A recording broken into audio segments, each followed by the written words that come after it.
우리 귀중한 대학국 렘넌트 여러분 반갑고 축복합니다. 열왕기하 6장 8절에서 23절 같이 읽겠습니다.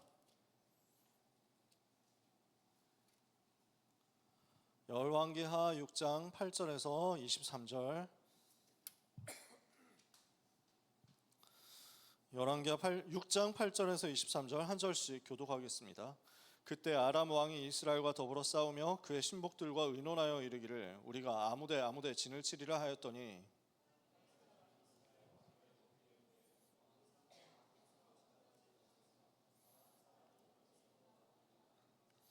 이스라엘 왕이 하나님의 사람이 자기에게 말하여 경계한 곳으로 사람을 보내 방비하기가 한두 번이 아닌지라.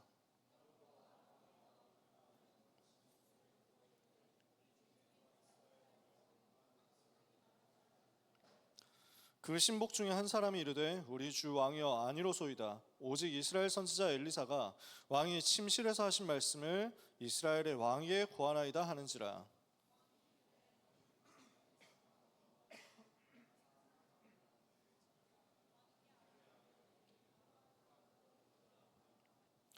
왕이 이에 말과 병거와 많은 군사를 보내매 그들이 밤에 가서 그 성읍을 에워쌌더라.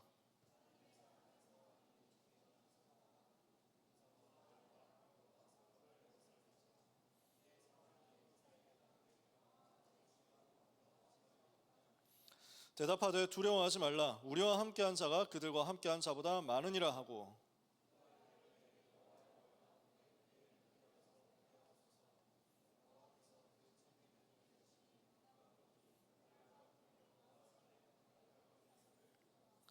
아람 사람이 엘리사에게 내려오매 엘리사가 여호와께 기도하여 이르되 원하건대 저 우리의 눈을 어둡게 하옵소서 하매 엘리사의 말대로 그들의 눈을 어둡게 하신지라.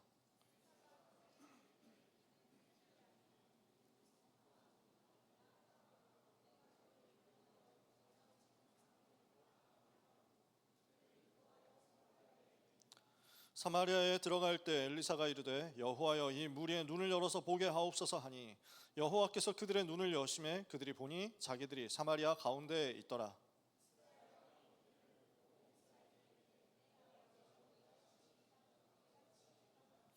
대답하되 치지 마소서. 칼과 활로 사로잡은 자인들 어찌 치리이까. 떡과 물을 그들 앞에 두어 먹고 마시게 하고 그들의 주인에게로 돌려보내소서 하는지라.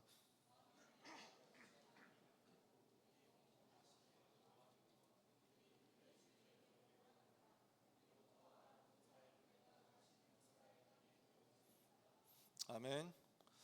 아수르 아람에게 당한 이유는 무엇일까?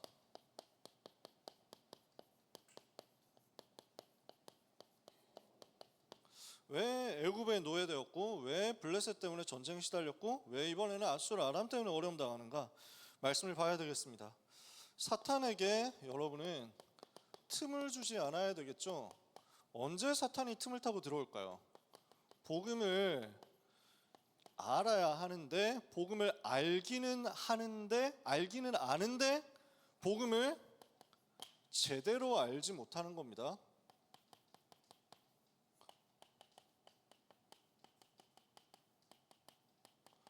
여러분 스스로 한번 점검을 해볼 필요가 있습니다. 나는 복음을 정말 제대로 알고 있는가? 여러분 복음 안다고 생각하죠? 근데 지금 복음 진짜 알아요?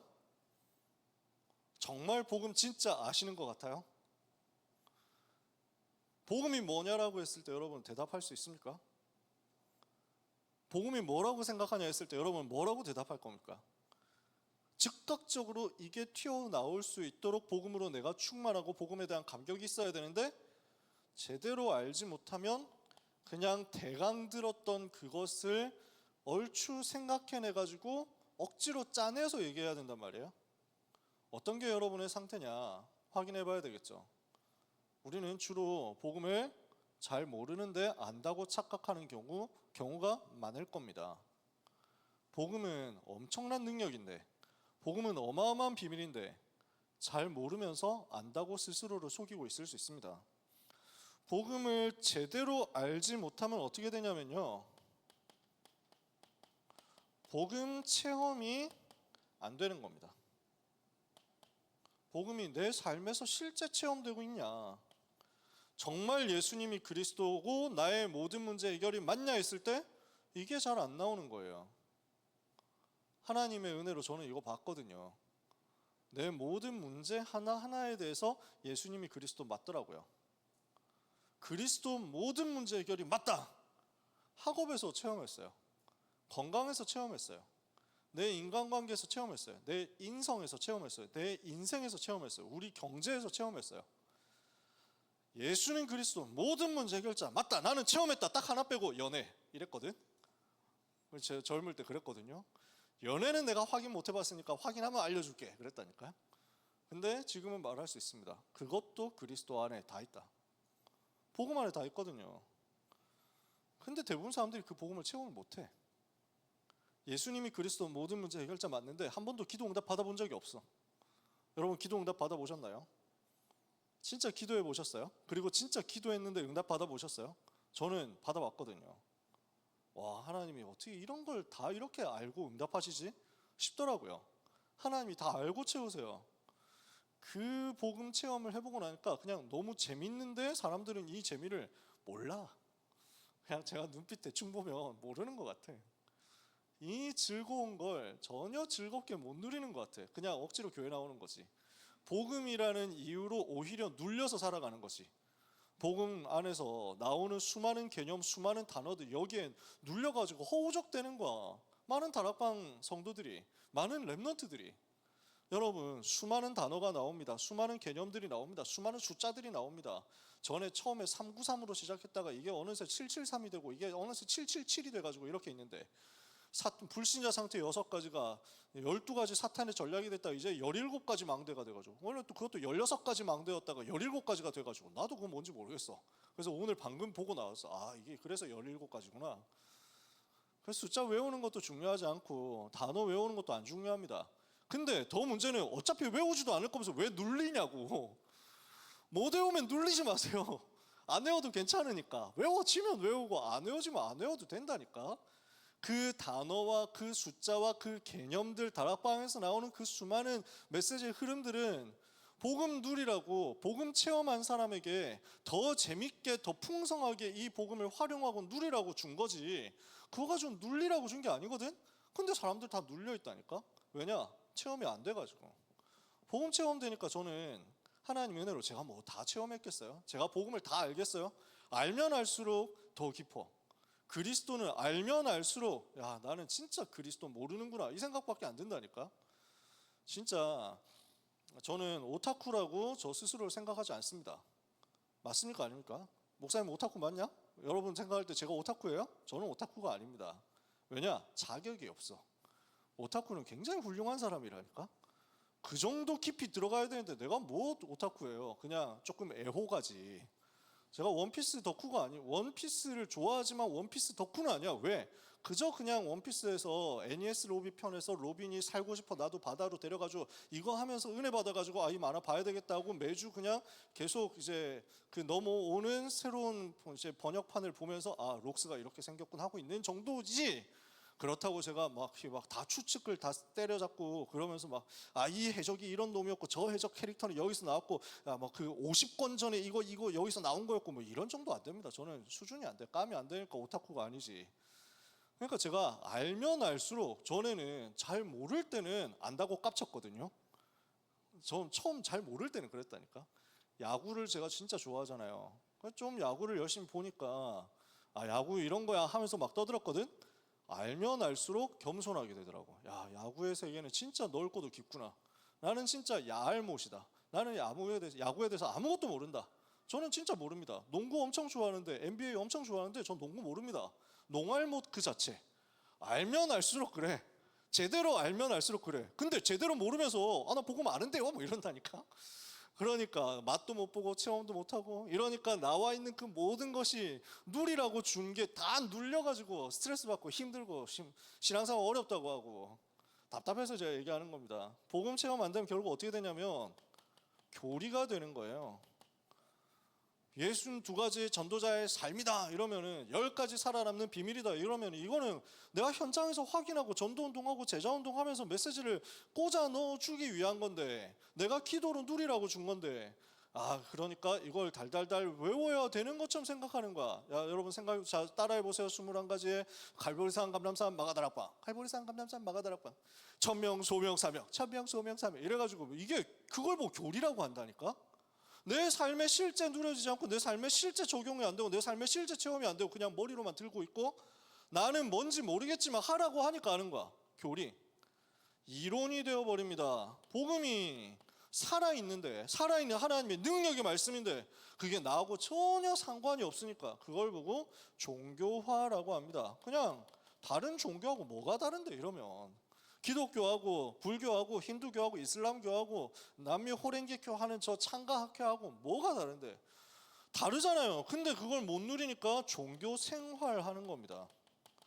이러면 어떻게 되겠어요? 내 삶에 실제 문제 오죠? 그러면 그 문제 해결을 위해서 내가 내 노력으로 발버둥 쳐야 되겠죠? 그걸 보고 인본주의라고 합니다. 내 것을 가지고 최대한 내 방법을 가지고 최대한 애를 써야 되는 거죠. 머리 굴려야 되는 거죠. 고생됩니다. 힘드시죠? 살아가면서 힘들 거예요. 여러분 보고 하는 말이 아니라 지금 불특정한 사람에게 하는 겁니다. 이렇게 인본주의 쓰는 사람 얼마나 힘든지 모릅니다. 늘 고민해야 되니까. 저는 하나님의 은혜 받은 이후에 미래 걱정을 한 적이 없습니다. 미래에 대한 고민을 안 합니다. 너무 고민을 안 해가지고 주택 청약 이런 걸 안 들었는데 여러분 청약은 드시기를 바랍니다. 제가 랩넌트 1대1 만나면 항상 얘기하잖아. 청약 들라고. 나는 아무 생각이 없었다니까 진짜. 하나님이 물론 아무 생각 없는 내게 집을 주시긴 했지. 근데 청약을 들었다면 한 20제곱미터 정도 좀 더 넓어질 수도 있었어. 그래서 여러분 청약하세요. 여러분 벌써 지혜롭게 다 하고 있더라고. 나보다 낫지. 저는 미래 걱정 한 번도 안 했어요. 내가 집 걱정 이런 거 한 번도 안 했어. 내 커리어 걱정, 내 인생 걱정 지금도 아무 생각 없습니다. 아무것도 안 합니다. 하나님이 아시잖아. 하나님이 아시고 나를 전도자로 불렀고 이 전도운동 하라고 인도해 가시고 이끌어 가시는데 뭐 하나님이 굶기시겠냐? 하나님이 죽이시겠냐? 굶기고 죽이시면 가면 되고 아니면 하나님이 은혜로 사는 것이다. 그거 말고 아무것도 없어요. 세계복음화 말고 할 것도 없고. 인본주의 쓸 게 없는데 사람들 인본주의 쓴다니까. 그러니 어떻게 됩니까? 복음이 오직이 아니라 내 방법을 더 복음보다 우선으로 생각하게 되겠죠? 기도가 최고 우선순위가 아니라 내 삶에서 내가 노력하고 내가 공부하고 내가 애쓰고 내가 인간관계 형성하는 것이 더 우선순위가 되겠죠? 이러면 어떻게 됩니까? 복음이 오직이 아닌 것을 마귀는 정말로 쉽게 알아차립니다. 왜냐? 마귀가 복음만 무서워하거든요. 복음만 두려워하거든. 그리스도만 무서워하는 마귀는 우리가 그리스도가 오직이 안 되어 있고 그리스도보다 다른 것이 더 먼저 있다는 것을 너무너무 잘 압니다. 딱 파고드는 거예요. 그리스도가 오직이 아닌 그곳을 사탄은 파고들어서 잡아버리는 겁니다. 이러니까 뭐가 됩니까? 영적인 문제 올 수밖에 없습니다. 사탄이 틈을 타가지고 현장에서 자꾸 어려움 주는데 여기에 그냥 넘어가는 거예요. 우리가 이렇게 살 수 없잖아요. 오직이어야만 사탄의 권세는 무너집니다. 여러분 오늘도 복음에 오직하도록 결단하게 되시기를 축복합니다. 나는 그리스도의 오직을 할 것이다. 나는 복음만 오직할 것이다. 나는 복음에 내 생에 오직의 응답을 받을 것이다. 이거 이 시간에 결심만 해도 됩니다. 여러분 뭐 하라는 게 아니에요. 그냥 계속 말씀 들으세요. 이런 얘기 들으면 돼요. 자꾸 듣다 보면 여러분에게 어느 날 믿어질걸요? 여러분에게 어느 날 인정될걸요? 그때 나도 그렇게 오직이 되기를 원합니다 하기만 해도 돼요. 저도 그랬어요. 그거 했어요 진짜. 뭔가 다른 드라마틱한 행동이나 노력이나 변화를 위한 애쓴 것이나 없었어요. 저는 그렇게 하지 않았습니다. 내가 나 진짜 정식기도 해야 되니까 열심히 해봐야지 이렇게 한 적이 없었어요. 계속 들으면서 정식기도가 무엇인지 복음 누리는 기도가 무엇인지를 듣다가 보니까 어느 날 이게 나한테 받아들여지고 믿어지더라고요. 정식기도 해야 되겠구나. 스스로에게 확인되더라고. 내가 시켜서 하는 게 아니라 되어지는 정식기도가 되고 나니까 현장에서 그때부터 문들이 계속 열리는 거야. 그래서 들으시면 돼요. 그리고 그 듣는 시간에 결심하시면 돼요. 하나님, 내가 복음이 오직 되게 해 주옵소서. 이걸 솔로몬 왕이 놓친 겁니다. 솔로몬 왕 누굽니까? 다윗의 아들이잖아요. 그래서 다윗에게 복음 전달받았죠. 그러니까 하나님께서 많은 지혜를 주셨어요. 많은 은혜를 주셨죠. 솔로몬 여러분들 대강 아시지 않습니까? 그래서 다윗에게 전달받은 미션을 가지고 뭘 했습니까? 성전 건축도 한 겁니다. 그러니까 너무 소중한 성전을 건축하고 다윗이 얘기해준 그대로 기도하면서 그림 그려준 그걸 가지고 그대로 실현하는 응답을 받았습니다. 하나님이 이 성전을 기쁘게 받으셨습니다. 이 성전을 통해서 하나님 역사해달라고 올바른 기도를 솔로몬이 했고 하나님이 그 기도를 들으셨습니다. 하나님은 여기에 많은 축복을 주셨습니다. 하나님께서 주신 축복이 영육간에 오는데 부요함도 같이 따라왔습니다. 경제 기적도 일어났죠. 근데 문제는 뭐냐니까 이 다음에 찾아오는 겁니다. 많은 지혜도 있고 많은 축복도 받고 많은 부요함도 있는데 이거 가지고 솔로몬이 인본주의 쓰기 시작하는 거예요. 야, 나라가 이렇게 잘 살게 됐으니까 나라 지켜야 된다. 전쟁 나면 안 된다. 그럼 어떻게 해야 되냐? 다윗이 전쟁을 아주 잘하는 용사였잖아요. 그래서 다윗이 나라가 확장됐거든요. 솔로몬은 그 나라를 아주 부유하게 하고 부강하게 했거든요. 전 세계 사람들이 와가지고 야, 솔로몬 너무 잘 산다, 부럽다, 우리도 이렇게 살았으면 좋겠다, 진짜 저 화려한 거 보소, 이러면서 다 칭찬하는 거야. 그렇게 하는 그 부유함과 그 부강함을 지키기 위해서 무엇을 해야 되겠냐? 국제관계를 잘 해야 되겠다라고 생각을 하게 됩니다. 외교를 잘해야 되겠다 이렇게 생각을 하게 됩니다. 그걸 두고 인본주의를 쓰는 겁니다. 하나님의 은혜로 되어야 되는 건데 머리를 쓰는 겁니다. 그래서 정략 결혼을 해요. 정략 결혼을 통해서 국제관계를 안정적으로 이끌어가겠다라고 합니다. 여기서 재밌는 것이 있는데요. 그 시대 정략 결혼 많이 했죠.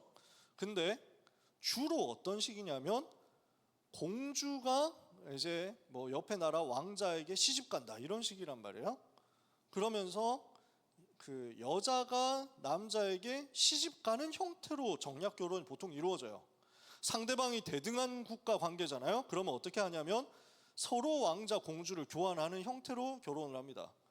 당신 나라 공주를 우리한테 보내면 우리도 우리나라 공주를 너네한테 보내겠다. 이런 식으로 결혼을 시키는 거예요. 즉 미묘한 얘기지만 보통 왕들을 남자들이 해왔기 때문에 왕들이 움직일 수는 없잖아. 결혼하면서. 그러면 정략 결혼을 할 때는 을의 입장에 있는 나라가 갑의 입장에 있는 나라에게 여자를 보내면서 인지를 보내는 듯한 느낌으로 이루어져요. 상황 이해가 되세요? 그때 당시의 흐름이에요. 근데 솔로몬이 어떻게 정략 결혼했냐면 전부 공주들이 솔로몬한테 온 거야. 그만큼 이스라엘 나라가 잘 나가고 있었다는 얘기예요. 세계 그때 당시에 최고 강대국이라고 할 수 있는 애굽도, 이집트도 파라오의 딸 공주를 솔로몬에게 보내요. 부인으로. 그러니까 말 다 한 거지. 너무 잘 나가고 있었다는 얘기야. 솔로몬 거기에 취한 거야. 내가 지금 잘 나가고 있다. 우리나라 잘 되고 있다. 지금 봐라. 완전 다 인질 잡혔지 않냐? 인질로 데리고 들어온 부인만 지금 뭐 부인이 700이고 첩이 300이고 합해서 1000명이야.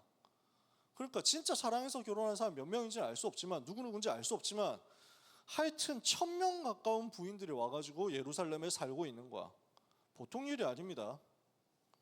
그러니까 이 사람들이 어떻게 생각을 하냐면 끌려온 입장에서 외롭다는 거죠.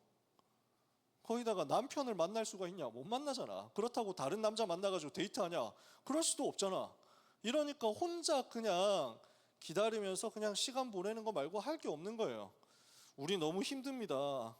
그냥 우리 원래 섬기던 우리나라에서 섬기던 그 신 섬기게 해주십시오 하고 요청합니다. 솔로몬이 그걸 받아들입니다. 그래, 믿고 싶은 거 믿어. 이렇게 해서 예루살렘 성내, 예루살렘 성 안에 우상 신전들이 세워지기 시작해요.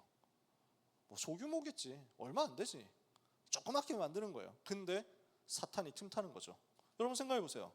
인본주의 쓰기 시작하니까 사탄이 바로 틈타가지고 우상으로 차고 들어오는 겁니다. 이러니 어떻게 됩니까? 지금 솔로몬이 그렇게 똑똑한 사람인데 영적인 지혜가 어두워져 버렸어요. 우상이 들어왔을 때 사탄이 이것을 가지고 틈타고 흑암 세력이 역사에서 재앙 온다는 사실을 전혀 생각 못하고 이렇게 하니까 우리나라는 든든할 거라고 생각합니다. 애굽도 지금 내 앞에 머리 숙이고 있는 거 아니냐라고 생각합니다. 과연 그럴까요? 이렇게 해가지고 머리를 쓰면 상대방도 머리 씁니다.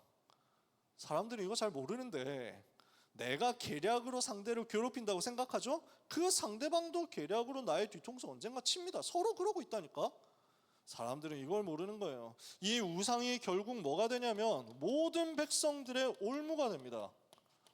그래서 수입된 여러 종교들을 구경하면서 저 재밌겠는데?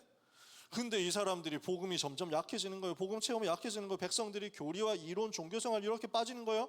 이러니까 이게 그럴듯해 보이는 거예요. 우상이 더 화려해 보이니까, 더 예뻐 보이니까, 더 아름다워 보이니까 문화적으로 뭔가 멋지게 만들어내거든. 하나님은 눈에 보이도록 되어 있는 게 없는데 저 신은 눈에 보이도록 아름답게 만들었다, 멋지게 만들었다. 저기에 뭔가 빌면 될 것 같다. 저 우상을 숭배하는 것은 자기의 쾌락을 만족시켜준다. 여호와 하나님을 믿으려고 하니까 여러 가지 힘든 것도 많은데 저 우상 숭배하면 이것도 해도 되고 저것도 해도 되고, 이걸 하라고 하면서 술 많이 마셔도 되고 많이 놀아도 되고 막 이런저런 건 여자 마음대로 만나도 남자 마음대로 만나도 되고, 이렇게 사람들 착각하는 거지. 점점 백성들의 마음이 우상으로 갑니다. 그 결과 국가는 남북으로 분열되어 버립니다. 그리고 후대는 실패에 빠집니다. 어떤 상황이 벌어졌냐, 제가 이거 어제 녹화를 하다가 깜짝 놀랐어요. 녹화 다 해놓고 보통 사전 녹화하는 메시지는 20분 정도에 끝나는데 40분이 됐더라고. 지금 오늘도 되게 걱정하고 있는데 메시지 길어질까 봐. 이게 설명할 TMI들이 되게 많은 거야. 그래서 여러분 백성들이 이 우상 숭배하면서 마음이 점점 분열되기 시작합니다. 그러니까 이 속에서 솔로몬 왕의 정치 싫다 이런 사람들이 나온 거예요. 반역자가 나왔어. 반란자가 나왔어. 불평불만 세력. 그 우두머리가 여로보암이라는 사람이에요. 그러니까 솔로몬이 당장 체포해라 이렇게 하니까 여로보암이 도망갑니다. 어디로 가냐? 애굽으로 갑니다. 애굽은 어떤 나라다? 그 애굽 공주가 이쪽으로 들어왔잖아.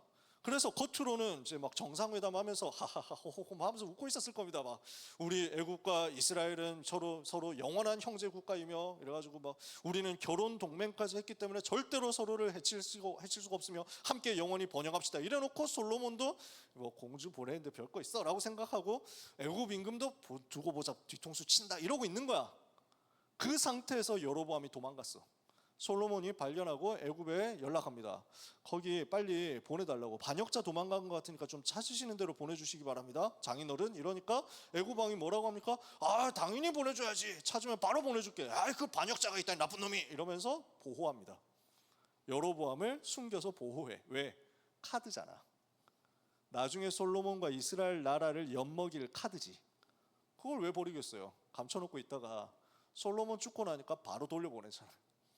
이스라엘 약화시켜야 된다 이거죠. 어디서 많이 보던 그림 같지 않습니까? 재밌습니다. 역사는 재밌어요. 이래서 여로보암이 백성들 이끌고 와가지고 솔로몬의 아들인 르호보암 집회를 엽니다. 르호보암이 여기에 나가가지고 설명을 제대로 하고 백성들 내가 살리겠다 이래야 되는데 한번 해보자. 나는 이 기싸움에서 질 생각이 없다 하고 막 선언을 하니까 여로보암이 그걸 가지고 선동해서 야 봐라. 다윗의 자손들에게는 우리가 볼 것이 없다. 우리 북이스라엘 나라 독립하자. 이렇게 해가지고 나라 반으로 갈라집니다. 나라는 분열되고 후대들은 그 속에서 계속 실패합니다. 이 상황이 온 거예요. 그렇게 된 상황에서 주변 나라들을 살리라고 하나님이 강하게 하셨더니 그 주변 나라들을 살리는 것 대신 그 주변 나라들을 허용하면서 그 주변 나라들의 우상을 꺾어줘야 되는데 그 우상들을 받아들이면서 결국 그 주변 나라들이 짐이 되는 겁니다. 여기에서 계속 침략 전쟁이 일어나는 거예요. 수시로 어려움 당하는 겁니다. 그래서 어느 나라가 들어오느냐, 교재 순서하고 좀 바꿀게요. 왜냐하면 시간상 아람이 먼저예요. 아람 시대에 되어버린 겁니다. 나라가 남북으로 갈라져서 남유다, 북이스라엘 이렇게 됐습니다. 북이스라엘 나라는 어떻게 됐냐? 여로보암이 걱정되는 거예요. 왕은 되었는데 자기가 왕 되고 나서 보니까 백성들이 자꾸 예배하러 예루살렘 내려가거든요. 예루살렘 성전 내려가가지고 남유다 사람들 만나고 나니까 우리도 그냥 유다 백성 돼야 되겠다고 이민 갈까봐, 자기 국력 약해질까봐 인본주의 또 씁니다. 여로보암도 머리 굴리는 거죠. 뭐하냐? 우상을 만들고 그 우상 숭배를 국교로 만들어 버립니다. 베델에 금송아지를 만들고 이게 우리가 섬겨야 될 신이니까 딴 데 가지 말고 이것만 섬겨라 이렇게 됩니다. 어떻게 되겠어요? 완전히 이제는 마귀의 장난감 되는 거예요. 그러면서 아합과 이세벨이라는 사람이 왕이 되고 왕비가 됩니다. 아합이라는 사람이 왕이 되고 이세벨이라는 옆나라 공주를 데리고 들어와서 정략 결혼 또 합니다. 이렇게 했더니 이 두로 왕의 딸인 이세벨이 우상숭배 아주 지독하게 하는 사람이었어요. 원래도 우상 섬기는 왕과 원래 우상숭배 아주 지독하게 하는 왕비가 만났어. 이렇게 해가지고 여호와의 선지자들을 잡아서 체포합니다. 여호와의 선지자들을 핍박하고 공격해서 처형하는 시대가 되었습니다. 이 정도로까지 복음이 없어져 버렸어요. 근데 당장 육신적으로는 잘 나가는 것 같은 거야. 두로라는 나라가, 시돈이라는 나라가 도시국가들이거든요. 국제무역을 해가지고 되게 돈 많은 나라예요. 여기서 자꾸 북이스라엘로 보내주는 겁니다. 지금 북이스라엘은 왕조가 계속 바뀝니다. 계속 반역 반란 일어나니까. 그래서 오므리라는 사람이 반란을 일으켜서 왕이 되었다. 그 아들인 아합 시대가 되었는데 주변 나라들하고 뭐 우상 숭배하니까 서로 친하게 된 거예요. 같은 종교라고. 그러면서 그 나라들의 도움을 받으면서 군사적으로도 강해지고 외교적으로도 강해지고 경제적으로도 강해진 것 같아요. 눈에 보이는 육신적인 부강함을 보고 백성들이 여기에 속아버린 거예요. 현혹되어 버린 거예요. 이해가 됩니까? 이 상황이? 뭐든지 상관없지 않냐? 잘 사니까 좋다. 이렇게 된 거예요. 야, 우상 숭배하니까 잘 사네. 좋다. 이렇게 된 거예요. 착각이죠. 결국 심판이 다가옵니다. 영적인 문제, 시간표 따라 반드시 옵니다. 하나님을 대적했다, 하나님께 반역했다, 하나님은 심판하십니다. 근데 항상 기다리면서, 회개하기를 기다리시면서 멈추셨다가 결국 심판하시는 거거든요. 그러니까 문제는 심판이 왔는데 심판인 줄을 몰라. 오늘 내가 하나님 욕했는데 욕하는 즉시로 그 벼락 한 방 맞고 반쯤 죽다 살았어. 이래가지고 진짠가? 한 번 더 욕해볼까 했는데 욕하자마자 바로 벼락 떨어져가지고 또 4분의 1 죽었어. 그래서 전체적으로 봤을 때 4분의 1만 살아남았어. 이래가지고 욕하면 진짜 안 되겠구나 하고 생각하게 되면 좋은데, 보통 시간차가 있거든. 하나님이 오래 참으시는 하나님이시니까, 자비하시니까 기다리신다고. 이랬더니 시간 지나가지고 좀 지나서 저주가, 재앙이, 기근이, 실패가 온단 말이에요. 이러니까 사람들이 뭐라고 생각하냐면, 야, 우리가 우상 숭배하는 거 좀 덜해서 그런가 보다 이런다니까. 상황이 이해가 돼? 하나님 떠나가지고 이렇게 됐구나 하고 붙잡아야 되는데, 지금 선지자들 그 얘기하고 있거든. 봐라, 지금 하나님 떠나면 반드시 문제 온다. 지금 잘 사는 것 같지 아니다 라고 하는데, 백성들은 뭐 우리 잘 살고 있는데 초치고 있어. 진짜 그 분위기 다 깨지도록 만드네. 술맛 떨어지게 만드네 저 새끼가. 뭐 이렇게 생각을 하게 되는 거야. 그런데 이제 문제 오잖아. 그러니까 봐라, 하나님께서 치신 것이다 라고 얘기를 하는데 또 안 믿어. 백성들은 저놈이 재수없는 소리 해가지고 우리가 이렇게 된 거 아니야? 이렇게 됩니다. 그러면서 야, 우리가 우상 숭배하는 거 좀 요즘 좀 덜하지 않았냐?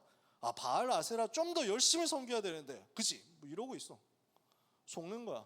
기근이 들어와서 3년 6개월 동안 비가 오지 않고 아람 나라가 쳐들어와서 나라를 어렵게 만드는데, 북쪽에서 아람 나라 쳐들어와가지고 계속 어려움 오는데 사람들은 못 알아듣습니다. 이 시대를 뒤집은 사람이 나온 거예요. 누가 나왔습니까? 엘리야가. 그리고 그 제자 엘리사가 말씀 운동 펼쳐가지고 이 흐름을 뒤집은 겁니다. 결국 어떻게 됩니까? 이 3년 6개월의 기근과 재앙을 막는 완전 복음 회복하도록 갈멜산에서 850명 바알과 아세라 선지자들을 꺾어버리고 하나님이 살아계신 걸 증거하죠. 그랬더니 이세벨이라는 이 사람이 화가 나가지고 자기가 아끼는 바알 아세라 선지자 850명을 죽여버린 저 엘리야 반드시 복수하겠다 이렇게 하니까 엘리야가 도망하죠. 목숨의 위협을 느끼고 도망한 엘리야가 도망치다가 쓰러져서 더 이상 못 가겠다고 차라리 하나님 저를 죽여달라고 이럽니다. 그때 하나님이 천사를 보내서 로뎀나무 아래 쓰러져 있는 엘리야를 어루만지시고 떡과 물을 주어 먹고 마시게 하시고, 하나님이 주신 힘을 얻어서 40주 40야를 가서 하나님의 산 호렙에 이르게 하시죠. 그 호렙산에서 뭘 합니까? 하나님의 음성을 듣는 겁니다. 네가 왜 여기 있냐? 저는 하나님께 너무 열심히 하고 충성스럽게 특심으로 해왔는데 왜 저는 이렇게 어렵습니까? 시작도 하나님은 하지 않으셨는데 엘리야는 끝났다고 생각한 겁니다. 여러분, 지금 나는 끝이라고 생각하는 사람이 있습니까? 지금 나는 너무 어렵다고 생각하는 사람이 있습니까? 착각하지 마세요. 하나님의 여러분을 향한 그 역사는 이제 시작입니다. 이제 여러분들을 통해서 하실 세계복음화 이제 시작이라니까요. 하나님은 뭐라고 하십니까? 엘리사를 세워라, 왕을 바꿔라, 그리고 내가 바알에게 무릎 꿇지 않고 바알의 손에 입 맞추지 않은 7,000명 남겨놓았다, 찾아내라. 그래서 이 7,000 제자를 찾아내서 뭘 합니까? 선지자의 생도로 세워서 훈련하고 말씀 운동 펼친 겁니다. 이랬더니 이곳 하는 현장 중에 한 군데인 도단성에 하나님은 불말과 불병거를 보내셨습니다. 아람 시대에 재앙이 들어오는데 이 재앙 막는 게 누구냐? 저 이스라엘의 왕들이 아니고 정치인이 아니고 현장에서 말씀 운동하는 제자들이었단 말이에요. 현장에서 복음 운동하는 제자를 일으키는 엘리사와 엘리사를 통해서 세워진 곳곳에 있는 길갈에 있는 요단에 있는 여리고에 있는 베델에 있는 그 선지자의 생도들인 거야. 여러분이 현장에서 말씀 운동하고 있으면요, 여러분이 렘넌트로 준비되어 있고 잘하고 있으면 하나님 여러분을 보시고 여러분 때문에 이 시대의 재앙을 막으십니다. 그것을 믿으시길 바랍니다. 저는 그래서 소망이 있습니다. 이 나라가 하나님을 대적하고 이 백성이 하나님을 거역하고 자꾸만 이 나라의 정치가 하나님을 반대하는 쪽으로 가고 있고 앞으로 더 가게 될 겁니다. 보란듯이 이제 차별금지법 나오겠죠. 보란듯이 성경 가지고 말하는 것을 핍박하겠죠. 보란듯이 이제는 눈치도 안 보고 교회를 압수수색하고 공격하고 목사들을 자꾸 이제 잡아가가지고 수사한다고 하고 하겠죠. 점점 그렇게 될 겁니다. 심판받아야 마땅한 재앙 만날 수밖에 없는 이 나라를 그러나 여러분이 있으면 지탱할 수 있습니다. 여기 있는 렘넌트 여러분 때문에 그 흐름 바꾸는 겁니다.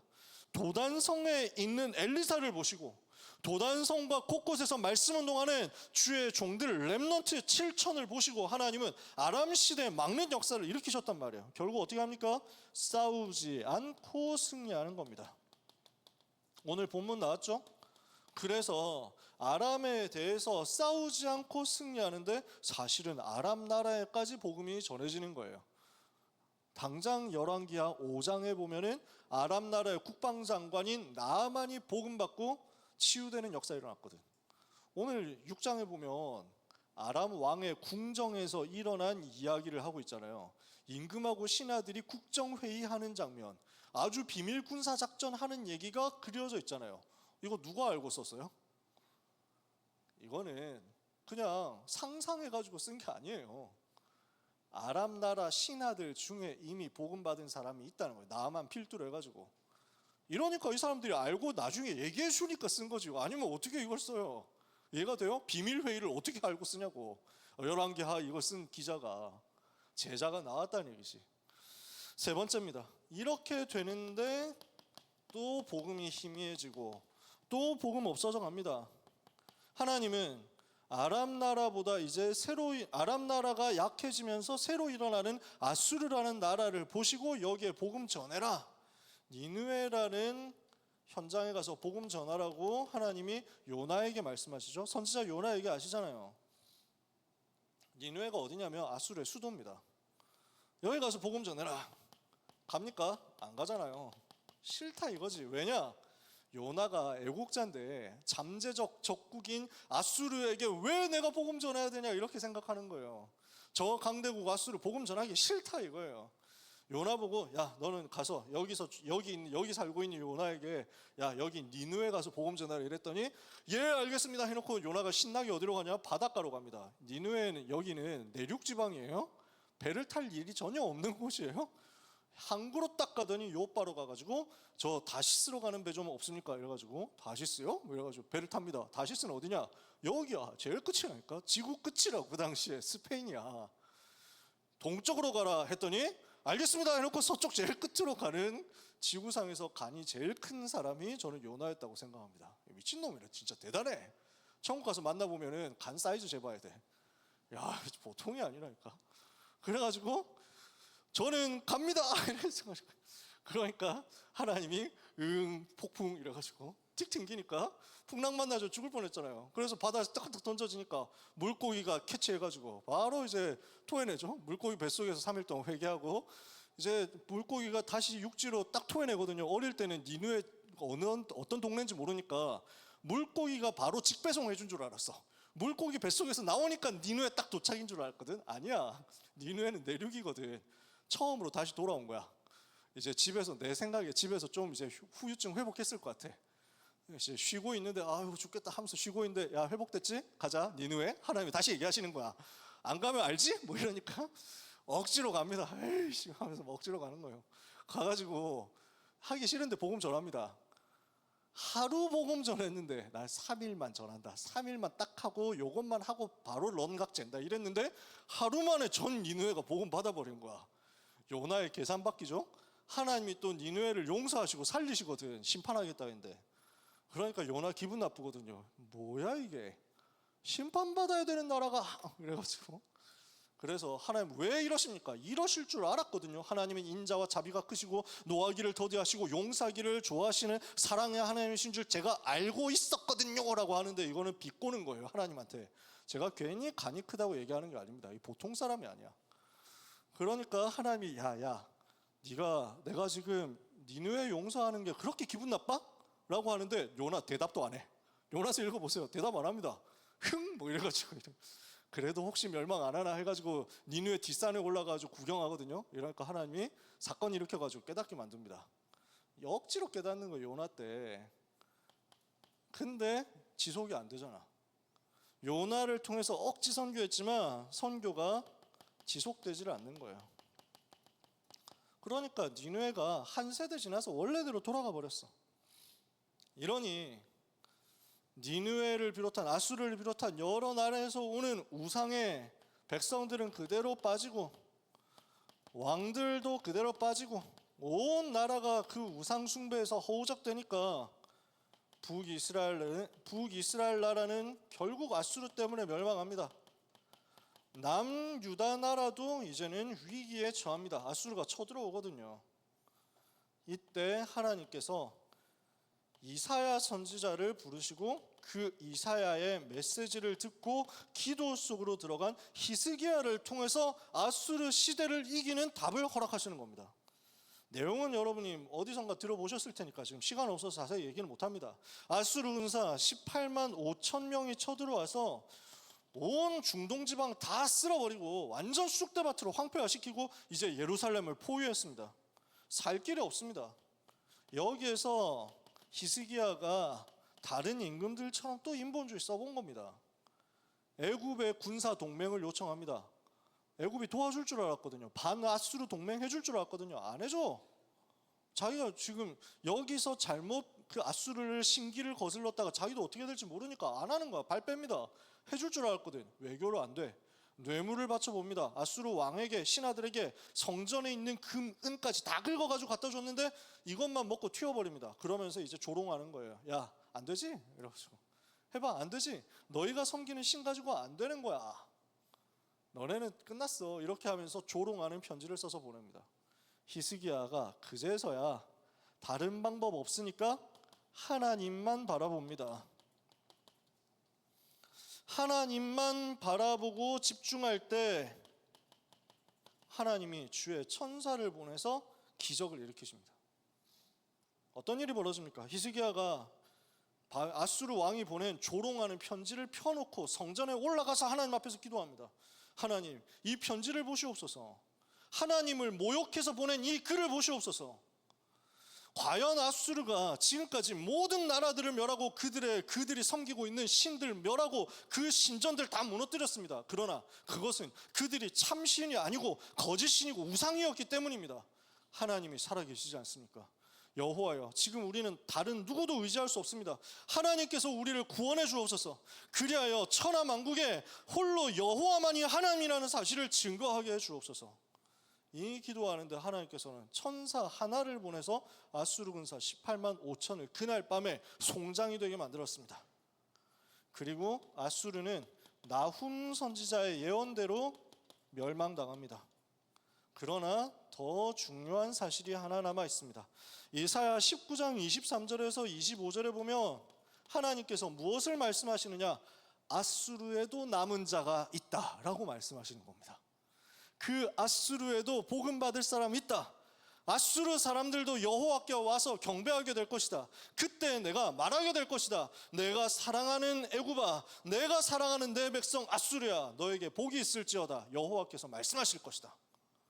그래서 하나님은 치시고도 살리시는 하나님이시다. 시대 흐름을 이렇게 본 겁니다. 복음 모르니까, 복음 체험 안 되니까 인본주의 쓰다가 사탄에게 틈을 줘가지고 우상숭배하다 실패하는 흐름들을 봤습니다. 강대국 살려야 되는데 강대국 살리지 못해서 고난당한 현장과 흐름을 봤습니다. 그 시대에 바꾼 게 뭐였냐? 도단성에서 일어난 말씀운동이었다. 그 말씀운동 일으킬 남은 자를 하나님은 지금도 찾고 계시는 겁니다. 이 시대의 흐름을 바꾸고 재앙을 막을 열쇠가 누구냐? 남은 자, 렘넌트다. 여러분이다. 오늘 이것 붙잡으시기를 예수님의 이름으로 축복합니다. 자, 요 뒤에 일어난 일을 보면요, 히스기야 왕이 다시 무너집니다. 성경 잘 평소에 안 보니까 이런 부분들을 모를 수도 있습니다. 인본주의가 또 반복돼요. 이게 진짜 끈질기거든. 사탄이 이거 가지고 함정 잘 놓거든요. 어떤 일이 벌어지냐면 히스기야가 병들어서 죽게 되었다 기도해서 응답받아가지고 나았습니다. 이 소식을 듣고 바벨론에서 사신을 보냅니다. 그러니까 지도를 그려보면 이렇거든요. 이 동네가 애굽이고 이쪽이 블레셋이고 여기가 이스라엘입니다. 북이스라엘은 망했고 남유다 나라 있습니다. 여기가 아람이고 이쪽이 아수르입니다. 그래서 아수르가 강성해서 아람 멸망시키고 북이스라엘까지 멸망시켰다가 무너졌습니다. 근데 아직 덜 무너졌어요. 그 배후에 바벨론이라는 나라가, 조그만 나라가 이제 떠오르기 시작합니다. 이러니까 히스기야를 하나님이 축복하시니까 유다 나라가 강성해져서 이만큼 회복이 되거든요. 근데 바벨론 사신이 찾아온 거예요. 이러니까 히스기야 입장에서 무슨 생각이 듭니까? 잘하면 이거 양쪽에서 협공해가지고 아수르 완전 박살 내겠는데 생각이 들겠죠? 그래서 바벨론 사신을 아주 환대를 합니다. 거기까지는 좋아. 뭘 하느냐? 자랑합니다. 야, 우리나라가 이렇게 잘 살고 있습니다 하는 걸 보여주는 거예요. 우리나라 이렇게 좋아, 잘 나가고 있어, 걱정하지 마. 그래서 자기 궁전 창고에서 많은 금은 보화를 보여주면서 자신의 부강함을, 자신의 성과를 과시하고 자랑했습니다. 의도는 뭐였을까요? 우리가 이렇게 잘하고 있으니까, 우리가 이렇게 힘센 나라니까 우리하고 동맹하면 든든할 거야 라고 했겠죠. 그러나 마음속에 본질은 뭡니까? 여호와 하나님을 의지해야 되는데 사람 방법 의지하고 바벨론을 의지하려고 하는 거예요. 이걸 두고 자신의 영적 문제 나옵니다. 교만이라는 게 나옵니다. 나는 힘 있다, 우리나라 돈 많다, 우리나라 잘 산다. 교만이죠. 하나님이 하셨잖아. 근데 자기가 한 것처럼. 결국 어떻게 됩니까? 하나님이 이사야 선지자 보내가지고 왜 그랬냐? 그 바벨론에게 그 모든 보물들, 네가 보여준 보물들은 그 바벨론으로 다 넘어가게 될 것이다. 바벨론에게 멸망당할 것이다. 이것을 알려주십니다. 그리고 한 150년 지나서 성취되죠. 이런 흐름입니다. 하나님은 왜 그랬을까요? 기성세대로 안 된다는 거예요. 이 복음을 제대로 깨닫고 복음을 붙잡고 생명 걸고 체험하고 이 복음의 응답 가지고 인본주의 청산하고 우상과 싸워야 되는데 그게 아니라 자꾸 과거로 돌아가는 거야. 조금만 축복받으면 잊어버리는 거야. 조금만 잘 되면 복음이고 뭐고 없어지는 거야. 자기가 받은 그 응답에 안주해가지고 더 이상 세계복음을 위해서 나가지를 못하는 거야. 하나님하고 안 맞아. 문제 오면 빌고 문제 없어지면 다시 잊어버리고 반복되는 요 수준 가지고 안 되니까 하나님은 렘넌트를 세우겠다는 겁니다. 이게 하나님의 계획이었어요. 그래서 로마서 11장 4절에서 5절에 보니까 바울이 이걸 가지고 설명합니다. 엘리야 때 이렇게 말씀하시지 않았냐? 내가 바알에게 무릎 꿇지 않은 7천을 남겨두었다 하였으니 그런즉 지금도 하나님의 은혜로 말미암아 그때와 같이 택하심을 받은 남은 자 렘넌트가 있느니라. 영어로 찾아보세요. 지금도 렘넌트가 있느니라. 하나님은 렘넌트를 찾으신다고. 렘넌트가 소망이라고. 렘넌트가 이 시대를 바꿀, 아람 시대, 아수르 시대 바꿀 열쇠라고.